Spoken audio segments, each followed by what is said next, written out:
இன்று வந்திருப்பவர் கடந்த 9 ஆண்டுகளாக டோஸ்ட் மாஸ்டர்ஸ் இயக்கத்தில் சிறப்பாக பணிபுரிந்து வருபவர். இவர் தற்போதைய டிஸ்ட்ரிக்ட் 127 உள்ள ஒரே மும்மொழி சொல்வேந்தர்கள் மன்றமான Dubai Tamil Malayalam toastmasters கிளப்பின் இமிடியேட் பாஸ்ட் பிரசிடென்ட். இவர் கற்றுக்கொள்வதிலும் தன்னை தொடர்ந்து மேம்படுத்திக் கொள்வதிலும் மற்றவர்களின் வளர்ச்சிக்கு பங்களிப்பதிலும் பேரார்வம் கொண்ட டோஸ்ட் மாஸ்டராக இருக்கிறார் நமது சொல்வேந்தர் கல்பனா அரவிந்த் அவர்கள். அவருடைய தலைப்பு கல்பனா அரவிந்த் உணவும் உடற்பயிற்சியும். கல்பனா அரவிந்த், மேடை உங்கள் வசந்த். பேச்சாளர் கல்பனா அரவிந்த் அவர்களே.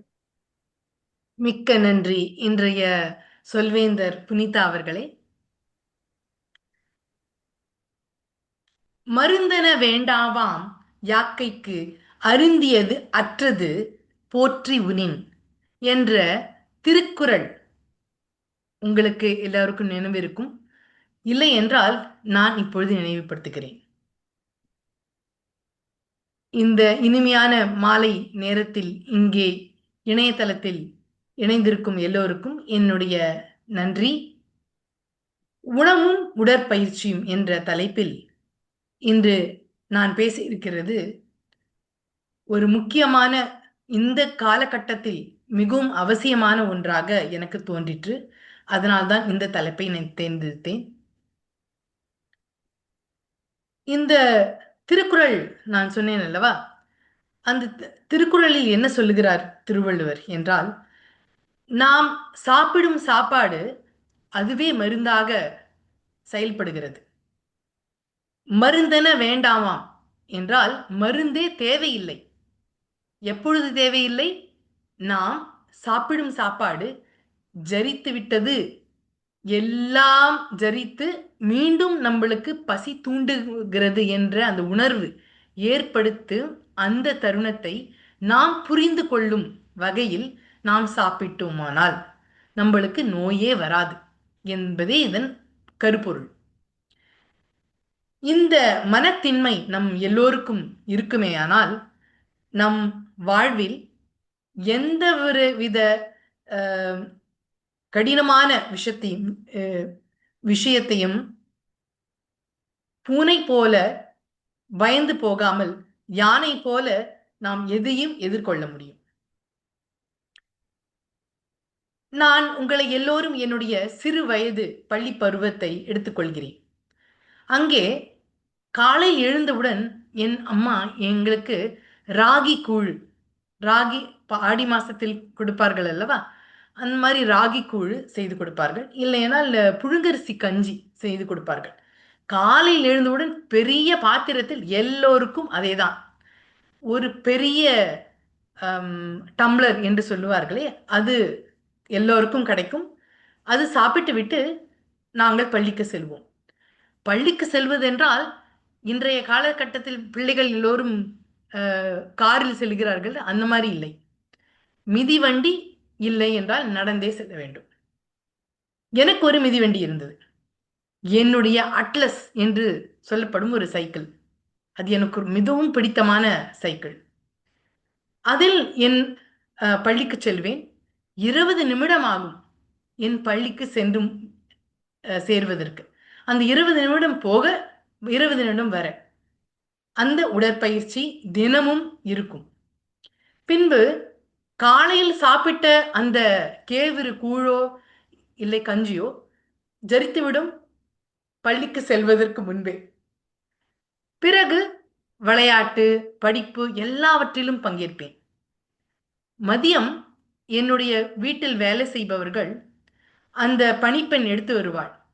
சுட சுட சாப்பாடு, சாதம், சாம்பார், கூட்டு, பொரியல், தயிர் எல்லாம் சேர்ந்து ஒரு பெரிய அடுக்கு என் அக்கா 2 பேருக்கும் எனக்கும் சேர்த்து நன்றாக சாப்பிடுவோம். எல்லோரும் சேர்ந்து, உனக்கு இது பிடிக்குமா, எனக்கு இது பிடிக்கும், உனக்கு இது இன்னும் கொஞ்சம் வேணுமா, எனக்கு இன்னும் கொஞ்சம் வேணும் சொல்லி எல்லாரும் பகிர்ந்து உண்ணுவோம். அந்த அளவுக்கு மிக அருமையான ஒரு ஞாபகம் இருக்கக்கூடிய ஒரு நாஸ்டாலஜிக் மெமரி என்று ஆங்கிலத்தில் சொல்லுவார்கள். இன்றும் அந்த தருணம் எனக்கு வேண்டும் என்ற ஒரு நினைவு. இந்த உணவு நம் உடம்பில் நம் சக்தியை கொடுப்பது மட்டுமில்லாமல், எதிர்ப்பு சக்தியை கொடுப்பது மட்டுமல்லாமல், நம்மளுடைய ஆற்றலை சீராக ஏற்படுத்துகிறது. சோ முதல் விஷயம் என்னவென்றால் உணவு. நாம் எப்படி உணவு சாப்பிட வேண்டும்? டிவி பார்த்து கொண்டே, தொலைபேசியில் கேட்டுக்கொண்டே சாப்பிடலாமா? சொல்லுங்கள். கூடாது. இப்பொழுது நான் பார்க்கிறேன், தற்போதைய பிள்ளைகள் டிவி பார்த்து கொண்டே சாப்பிடுகிறார்கள். அவர்கள் எவ்வளவு சாப்பிடுகிறார்கள், என்ன சாப்பிடுகிறார்கள் என்றே தெரியாது. அப்படி இருக்கிறது நிலைமை. நாம் எவ்வளவு சாப்பிட வேண்டும் என்ற அளவு இருக்கிறது. எவ்வளவு சாப்பிட வேண்டும், எப்பொழுது சாப்பிட வேண்டும், எப்படி சாப்பிட வேண்டும், இந்த 3 விஷயத்தையும் நாம் கற்றுக்கொண்டால் நம் உடம்பின் ஆரோக்கியம் எப்பொழுதும் சீராகவும் செம்மையாகவும் இருப்பதில் என் மனத்தின்மை எப்பொழுதும் சீராக இருக்கிறது. அது எல்லோருக்கும் அந்த மனத்தின்மை இருக்க வேண்டும். இது சாப்பிடும் முறை. ஒரு தரையில் உட்கார்ந்து சாப்பிடுதல் மிக திண்மை.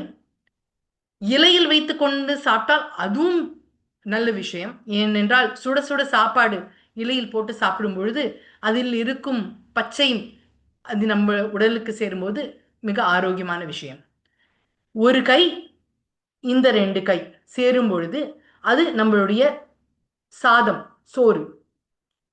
இந்த ஒரு கை சாம்பாரோ கூட்டோ ஏதோ ஒரு புரதச்சத்து, ஒரு 2 கை மாவுச்சத்து, ஒரு கை புரதச்சத்து, 2 கை அளவிற்கு நம்மளுடைய காய்கறிகள், பலதரப்பட்ட காய்கறிகள், ஒரு கை பழங்கள், ஒரு குவளை தயிர்.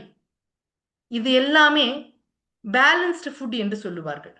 இப்படி சாப்பிட்டால் நோயற்ற வாழ்வே குறைவற்ற செல்வம் என்று மனத்தின்மையோடு நம்ம சொல்லிக்கலாம்.